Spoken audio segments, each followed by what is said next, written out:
Baik, kami dari kelompok 4 akan mempresentasikan hasil kerja kami mengenai teologi dan teknologi.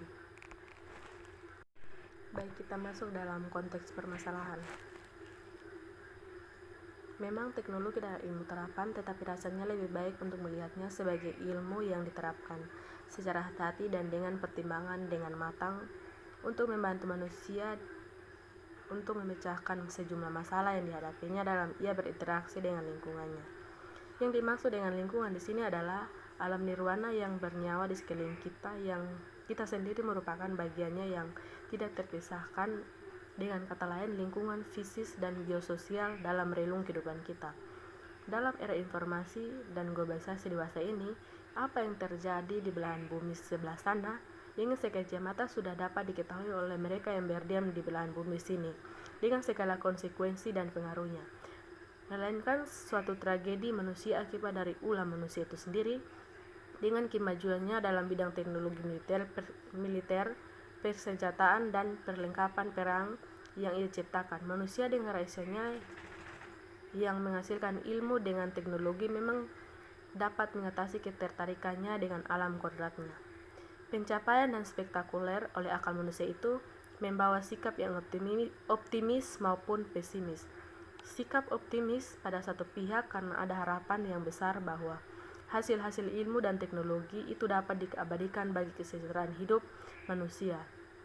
Tidak dapat dipungkiri bahwa ilmu dan teknologi sudah banyak membawa berkat bagi kesejahteraan lahiriah dengan hidup manusia. Di lain pihak, yaitu tindakan yang pesimis senantiasa memandang dengan kacamata yang samar-samar bahwa yang dicapai manusia akan menjadi sia-sia, bukan berkat melainkan merugikan bagi kehidupan manusia itu sendiri. Mereka segera menentukan bahwa ilmu dan teknologi menunjukkan sikap sewenang-wenang terhadap alam sehingga berakibat buruk pada alam. Bagaimana gereja dapat hidup di tengah perkembangan ilmu dan teknologi, baik dengan hasil positifnya yang memberi harapan maupun dengan dampak negatifnya? Gereja yang keberadaannya di dunia ini memikul misi Allah harus selalu bertransformasi dalam dunia ilmu dan teknologi. Bahkan supaya dapat sekedar survei, melainkan karena hal itu dilakukan dalam rangka merealisasikan misinya.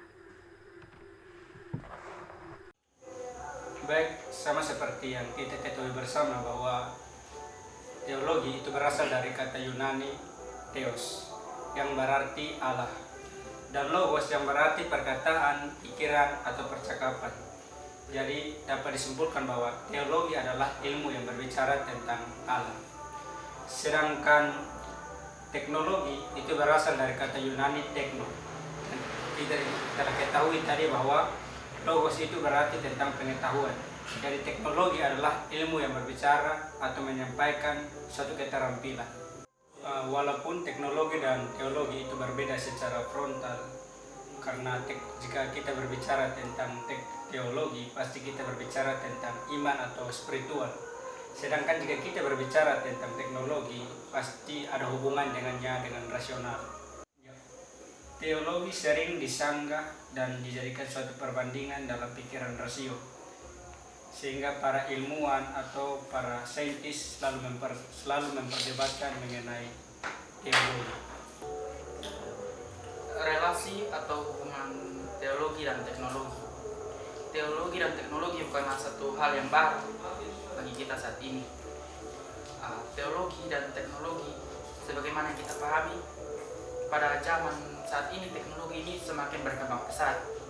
Begitupun dengan teologi. Teologi juga semakin berkembang dari zaman ke zaman. Untuk mengkontraskan atau untuk mengaitkan, teknologi hadir sebagai perantara agar masyarakat dapat dengan mudah mengakses informasi mengenai teologi. Teologi memberikan kebebasan bagi siapa saja untuk bebas menafsirkan berbagai tujuan terhadap berbagai aspek untuk memajukan kehidupannya.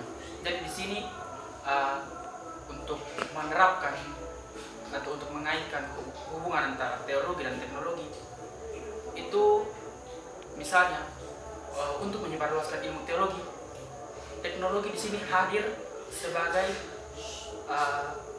jembatan atau sebagai perantara untuk menyebarluaskan ilmu teologi ini. Jadi mereka memiliki hubungan yang sangat penting juga. Contohnya, misalnya kita pendeta-pendeta berkhotbah dan videonya disebarluaskan, dan itu juga ilmu teologi yang dipaparkan atau diberitakan kepada orang-orang yang tidak ada pada saat itu. Jadi kita bisa mendengar atau kita bisa melihat, kita bisa merasakan ilmu teologi dengan baik oleh teknologi ini. Jadi teknologi ini dihadir sebagai pembantu begitu, untuk membantu melancarkan ilmu teologi atau menyebarluaskan ilmu teologi. Pada landasan Alkitab, ayat-ayat pendukung mengenai teknologi yaitu dari Kejadian hingga Wahyu. Kita mengamati banyak penggunaan teknologi dalam kitab Perjanjian Lama dan Baru. Berikut ini ada beberapa contoh dari apa yang kita lihat. Yang pertama, Kain membangun sebuah kota, yaitu pada kitab Kejadian 4 ayat yang ke-17. Yang kedua, Tubal Kain membuat benda-benda dan perunggu dan besi dari besi. Itu kita dapat kita lihat pada Kejadian 4 ayat 22. Yang ketiga, Nuh membangun Batra, itu pada Kejadian 6.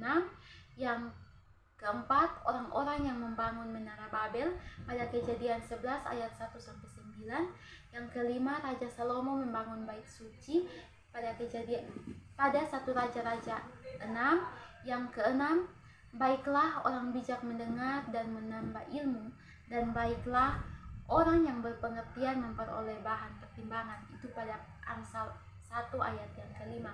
Yang ketujuh, pada Roma 6 ayat yang ke-13, yaitu, dan janganlah kamu menyerahkan anggota-anggota tubuhmu kepada dosa untuk dipakai sebagai senjata kelaliman, tetapi serahkanlah dirimu kepada Allah sebagai orang-orang yang dahulu mati tetapi yang sekarang hidup, dan serahkanlah anggota-anggota tubuhmu kepada Allah untuk menjadi senjata-senjata kebenaran. Di sini saya akan menjelaskan tentang nilai-nilai teologis. Nilai-nilai teologis yang pertama, teknologi merupakan alat bantu menyampaikan firman Tuhan baik secara lokal maupun global. Yang kedua, pengetahuan dan teknologi sebagai anugerah Tuhan. Dan yang ketiga, dengan adanya perkembangan teknologi yang begitu cepat dan serba canggih, sebagai orang percaya harus menggunakan sesuai dengan iman Kristen, sehingga tidak menjadi budak teknologi dan tidak mentuhankan teknologi, serta tidak anti terhadap teknologi. Yang keempat, orang percaya tidak boleh membiarkan kemajuan-kemajuan teknologi menjadi objek yang keliru dan meninggalkan ketergantungan kepada Allah. Dan yang kelima, Tuhan telah membekali manusia dengan pengetahuan untuk menciptakan dan mengembangkan teknologi sesuai dengan perkembangan zaman dan peradaban.